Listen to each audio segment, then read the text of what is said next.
Hello friends, welcome to our channel.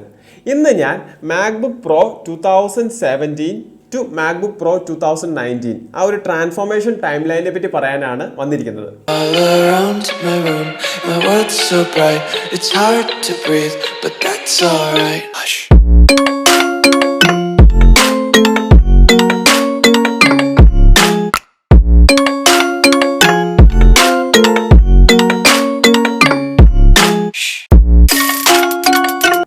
അപ്പോൾ നിങ്ങൾക്ക് എല്ലാവർക്കും എൻ്റെ പ്രീവിയസ് വീഡിയോ കണ്ടാൽ മനസ്സിലാവും ഞാൻ ഈ MacBook Pro ഒന്ന് റിവ്യൂ ചെയ്തിട്ടുണ്ട്. ഇത് 13-inch MacBook Pro 2017 വേരിയൻ്റ് ആണ്. നിങ്ങൾക്ക് വേണ്ടി ഞാൻ ഒന്നും കൂടെ ഇതിൻ്റെ ബേസിക് സ്പെസിഫിക്കേഷൻസ് ഒന്ന് പറയാം. ഇതിൻ്റെ റാം വരുന്നത് 8GB ആണ്. അതേപോലെ തന്നെ ഇതിൻ്റെ പ്രോസസ്സർ 2.3 GHz i5 ആണ്. 256GB SSD ആണ് കപ്പാസിറ്റി. റെറ്റിന ഡിസ്പ്ലേയുമാണ്. ഇതിൽ നിന്ന് നമുക്ക് ഈ 16-inch MacBook Pro ഇത് 2019 ഇംപ്ലിമെൻറ്റ് ചെയ്തേക്കുന്നതാണ് ആപ്പിൾ. 512GB SSD ആണ്. i7 പ്രോസസ്സർ ഉണ്ട്. അതേപോലെ തന്നെ കുറേ എക്സ്ട്രാ ചേഞ്ചസും ഉണ്ട്. അതെന്തൊക്കെയാണെന്ന് നമുക്കൊന്ന് നോക്കാം. അപ്പോൾ നമുക്ക് ഇതിൻ്റെ എക്സ്റ്റേണൽ അപ്പിയറൻസസ് ഒന്ന് നോക്കാം. 2 വർഷത്തെ ഡിഫറൻസ് ഉണ്ടെങ്കിലും ഒരു കാര്യമായ എക്സ്റ്റേണൽ ഒരു ചേഞ്ചസ് ഒന്നും ആപ്പിൾ കൊണ്ടുവന്നിട്ടില്ല. അത് നമുക്കിത് കാണുമ്പോൾ തന്നെ മനസ്സിലാക്കാൻ പറ്റും. 2 മോഡലുകൾ തമ്മിലും വലിയ കാര്യമായ ചേഞ്ചസ് ഒന്നും കൊണ്ടുവന്നിട്ടില്ല. ആ ഒരു 16-inch 13-inch ആ ഒരു വ്യത്യാസമല്ലാതെ വേറൊരു ചേഞ്ചസും ഇതിൽ കാണാനില്ല. കളറാണെങ്കിൽ രണ്ടും സ്പേസ് ഗ്രേ തന്നെയാണ്. ആ കളേഴ്സും അതേപോലെ തന്നെ ബാക്കി എല്ലാം നമ്മൾ ഒറ്റയടിക്ക് നോക്കുമ്പോൾ ഉള്ള ചേഞ്ചസ് ഒരു വിസിബിൾ ആയിട്ടുള്ള ചേഞ്ചസ് ഒന്നും 2 മോഡൽസിലില്ല. രണ്ടും ഓൾമോസ്റ്റ് ഈക്വൽ ആണെന്ന് തന്നെ പറയേണ്ടി വരും. അതുപോലെ എൻ്റെയാണ് MacBook 16-inch എൻ്റെ ഒരു ഫ്രണ്ടിൻ്റെയാണ് MacBook 13-inch. അപ്പോൾ ഇത് തമ്മിൽ എന്തൊക്കെ ചേഞ്ചസ് വന്നു എന്ന് നമുക്ക് ആദ്യം നോക്കാം. ഫസ്റ്റ് നമ്മൾ കാണുമ്പോൾ തന്നെ ഉള്ള ചേഞ്ചാണ് കീബോർഡിൽ.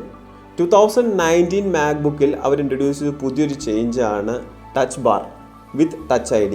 അതായത് നിങ്ങൾക്ക് കണ്ടാൽ മനസ്സിലാവും ഈ ഫങ്ഷൻ കീസിനെ റീപ്ലേസ് ചെയ്തുകൊണ്ട് അവർ ടച്ച് ബാർ എന്നൊരു സാധനം കൊണ്ടുവന്നു.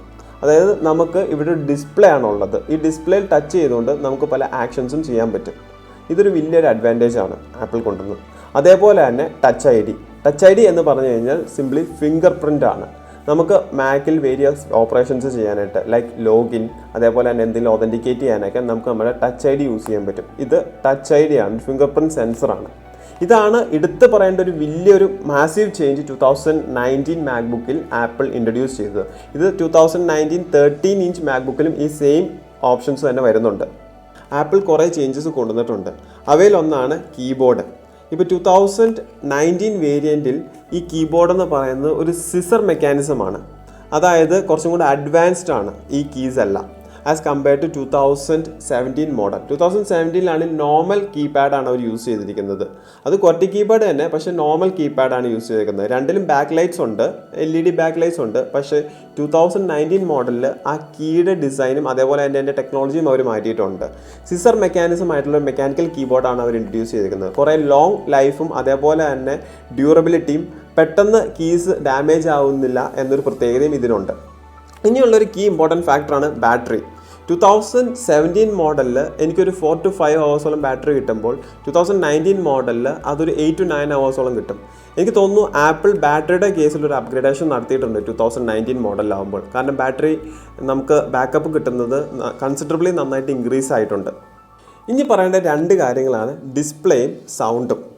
2017 to 2019 മോഡൽസിൽ എനിക്ക് എൻ്റെ പേഴ്സണൽ ഒപ്പീനിയൻ പറഞ്ഞു കഴിഞ്ഞാൽ കാര്യമായ ഒരു ചേഞ്ചും ഞാൻ കണ്ടിട്ടില്ല. 2017 അതേ ഡിസ്പ്ലേയും അതേ ഡിസ്പ്ലേ ക്വാളിറ്റിയും അതേ സൗണ്ട് ക്വാളിറ്റിയുമാണ് 2019 കിട്ടിയേക്കുന്നത്. അത് ഞാൻ നിങ്ങൾക്ക് സൗണ്ടും ഡിസ്പ്ലേയും കാണിച്ചു തരാം. വലിയ കാര്യമായ ചേഞ്ചസ് ഒന്നും വന്നിട്ടില്ല. ഞാൻ ഡിസ്പ്ലേ നിങ്ങളോട് ഓൾറെഡി പറഞ്ഞ പോലെ തന്നെ എനിക്ക് വലിയ കൺസിഡറബിൾ ആയിട്ടുള്ള ചേഞ്ച് ഒന്നും ഫീൽ ചെയ്യുന്നില്ല.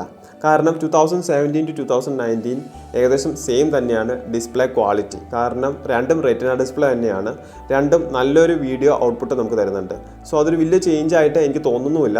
ഏകദേശം രണ്ടും സിമിലർ ആയിട്ട് തന്നെയാണ് എൻ്റെ ഒരു പേഴ്സണൽ ഒപ്പീനിയൻ.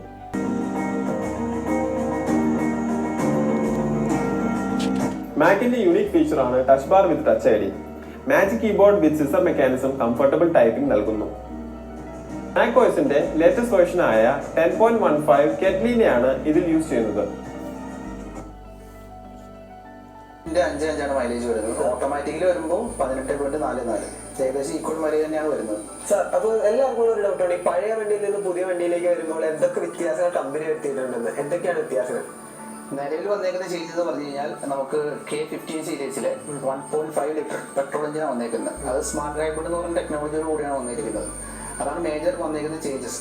പിന്നെ ഇപ്പം ഞാൻ ഓൾറെഡി പറഞ്ഞ പോലെ തന്നെ സൗണ്ടിലും എനിക്ക് പ്രത്യേകിച്ച് ഡിഫറൻസ് ഒന്നും തോന്നുന്നില്ല. രണ്ടിലും സെയിം തന്നെയുള്ള സബ് വൂഫേഴ്സും സ്പീക്കേഴ്സും ഉണ്ട്. സോ സൗണ്ട് ഒരു പ്രത്യേക ഒരു ഡിഫറൻസ് 2017 to 2019 ടൈം ലൈനിൽ പ്രത്യേകിച്ച് വലിയൊരു ചേഞ്ച് ഒന്നും ആപ്പിൾ വരുത്തിയിട്ടില്ല എന്ന് തന്നെ നമുക്ക് പറയേണ്ടി വരും. ഫൈനലായിട്ട് ഇതിൻ്റെ സോഫ്റ്റ്വെയറിനെ പറ്റി പറയുമ്പോൾ അത് ആപ്പിളിൻ്റെ ഒരു പ്ലസ് പോയിന്റ് തന്നെയാണ്. കാരണം 2017 മോഡലിലും 2019 മോഡലിൻ്റെ അതേ OS തന്നെ ആപ്പിൾ സപ്പോർട്ട് നൽകുന്നുണ്ട്. 2017നും ആപ്പിൾ macOS കാറ്റലൈനയ്ക്ക് സപ്പോർട്ട് നൽകുന്നുണ്ട്. 2019 മോഡലിൽ നിങ്ങൾക്ക് കാണാം എനിക്കും കാറ്റലൈനയ്ക്ക് സപ്പോർട്ടുണ്ട്. അപ്പോൾ അത് ആപ്പിളിൻ്റെ ഒരു വലിയൊരു അഡ്വാൻറ്റേജ് തന്നെയാണ്. അവർ നന്നായിട്ട് സോഫ്റ്റ്വെയർ സപ്പോർട്ടും നൽകുന്നുണ്ട്. രണ്ടിലും സെയിം OS തന്നെയാണ്. അപ്പോൾ നമുക്ക് ഇതിൻ്റെ പ്രൈസിനെ പറ്റി സംസാരിക്കാം. 2017 to 2019 നമുക്ക് ആപ്പിളിൽ വന്ന പ്രൈസ് ഹൈക്ക്, അതായത് ഇപ്പോൾ 16 ഇഞ്ച് വേണ്ട, നമുക്ക് 13 ഇഞ്ച് മാക്ബുക്ക് പ്രോ തന്നെ 2019 മോഡൽ പറഞ്ഞാൽ തന്നെയും ഏകദേശം ഒരു 10 to 20,000 ഹൈക്ക് വന്നിട്ടുണ്ട്. ആ ഒരു സെയിം കോൺഫിഗറേഷൻ അടുത്ത് തന്നെ നമ്മൾ എടുത്താലും അത്രയും ഹൈക്ക് വന്നിട്ടുണ്ട് ഈ 2 കൊല്ലത്തിനിടയ്ക്ക്. പിന്നെ ബാക്കി ചേഞ്ചസ് എന്ന് പറഞ്ഞാൽ ഹാർഡ്വെയറിൽ ചേഞ്ചസ് വന്നിട്ടുണ്ട്. പക്ഷേ അപ്പിയറൻസ് ആപ്പിൾ ഒരു 90 to 99% സെയിം ആയിട്ട് മെയിൻറ്റെയിൻ ചെയ്തിട്ടുണ്ട്. നമുക്കൊരു ഒറ്റ നോട്ടത്തിൽ കുറേ ഡിഫറൻസ് ഫീൽ ചെയ്യില്ല. അപ്പോൾ ഫ്രണ്ട്സ്, നിങ്ങൾക്ക് എൻ്റെ വീഡിയോ ഇഷ്ടമായെന്ന് വിചാരിക്കുന്നു. ഞാൻ ആപ്പിളിൻ്റെ 2017 to 2019 ഒരു ട്രാൻസിഷൻ കാണിക്കാനാണ് ഇവിടെ ഉദ്ദേശിച്ചത്. നിങ്ങൾക്ക് ഈ വീഡിയോ ഇഷ്ടമായെങ്കിൽ ഈ വീഡിയോ ലൈക്ക് ചെയ്യാനും ഞങ്ങളുടെ ചാനൽ സബ്സ്ക്രൈബ് ചെയ്യാനും മറക്കല്ലേ.